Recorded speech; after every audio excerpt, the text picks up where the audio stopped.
Good morning, Internet. This is Alan from Woodcrest Bonsai. And today I'm going to take this Texas Ebony and I'm going to pot it up into a different pot. Right now it's in an 8-inch bulb pan. And I'm going to put it into a 10-inch bulb pan, which is over there. I got this tree last year and I've just let it grow. This is the one and only tree I have, so I almost always use them as a stock plant.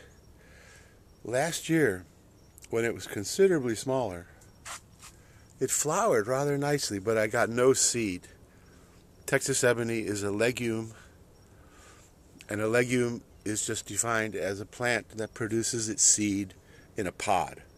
So probably our most famous legume on the planet is the pea. Like peas in a pod. But there are many, many, many leguminous trees. Texas Ebony is one. Brazilian rain tree is another. Royal Poinciana is yet another. There's a whole mimosa. There's a whole bunch of trees that produce a leguminous seed pod. So they're all considered legumes. I want this tree. I've not tried it, but I hear they're difficult to root. It needs to be considerably larger for me to even consider taking air layers, because the trunks are just too small right now. But it has grown beautifully since last year. I have a couple little pieces of dieback. Here's a piece that's dead right there. And a couple little pieces here. But all in all, it has really grown nicely. And it has pretty good bones, as one of my friends says.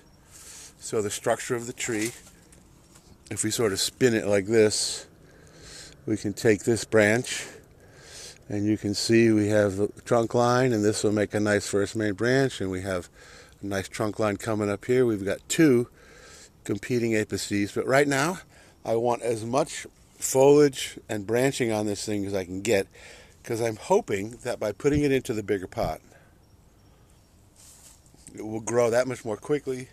And then when it does flower, which is a couple more months, they flower in the summer, that perhaps some of those flowers will get pollinated and I will have some seed pods. Most of the time, from the people that I know that grow them, is they grow them from seed. In fact, the guy that grows these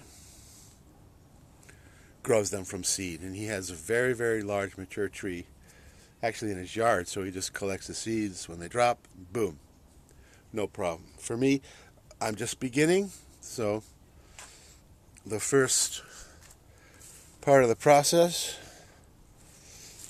is to reach over here and get the pot, and then take this guy out of this pot.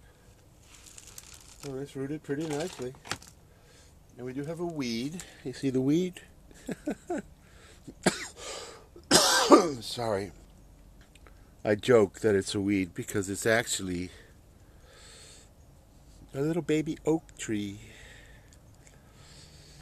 And normally what I do is I yank them out of there and then I pot them up as future bonsai. Will I be alive to see this turn into a bonsai? Probably not, but you know what? Doesn't stop me from putting it in the plant in a pot. So for now, I'm just going to stick them in some water, which is conveniently located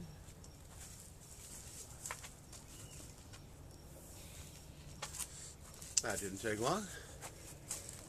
And also, a plant in a round pot going into a round pot, you don't have to worry anything about the front. I'm not going to do any kind of major root pruning. I do like to take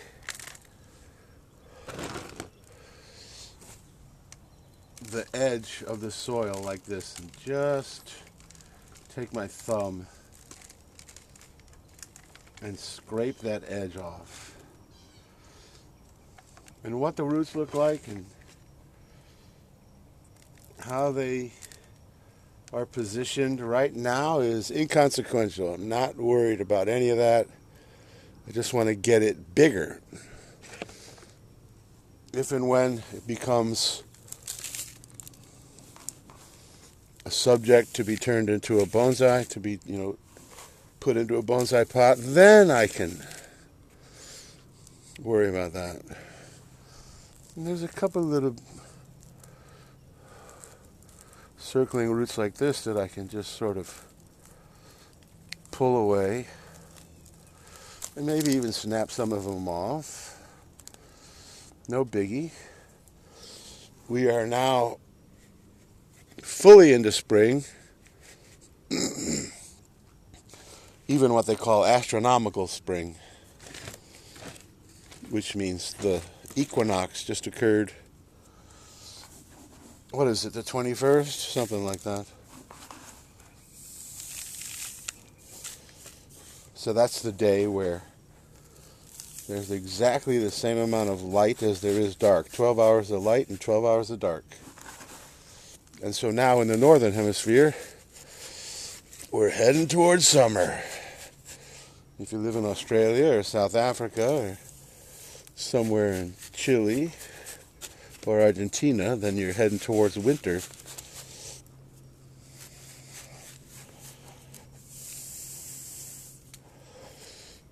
First day of the equinox is the first day of spring in the northern hemisphere and the first day of fall in the southern hemisphere. So the soil I'm using is my own homemade mix. I dump leaves into a big pile, basically in like a chicken wire enclosure, and then I just let them sit. I don't try to turn them or compost them, because I don't want them to basically compost. I just want them to break down, and then I sift the leaves through my typical sifters that you use to sift bonsai soil, and then I add a little bit of more organic commercial bagged soil, and then I also have some commercial soil that I'm able to buy from my old wholesale suppliers, because I still have that relationship with those people even though I'm not doing it for a living anymore. And that's my mix. And since it got zero root pruning and just a tiny, tiny, tiny little manipulation of the roots, I'm going to give it a good dose of fertilizer right now. Usually I like to wait, but there's no stress to this tree based on what I've just done to it. So there we go. So now let's just hope that I get some flowers. And I'm pretty confident I'm going to get flowers. The question is, will they get pollinated? I have my beehive, my wild beehive, that just decided to build a hive underneath my bonsai benches. But I'm not sure if ebonies are actually pollinated by insects, or maybe it's wind. I don't know that. And I don't think that's all that important. Just make sure it's healthy, fertilized, watered well, let it really take off, and then we'll just see what happens. Hopefully, we'll get some seed. So that's it for today. Thanks for watching. And, the like, subscribe, blah, blah, blah, blah, blah, blah, blah. Well, I don't know when you stop doing that, right?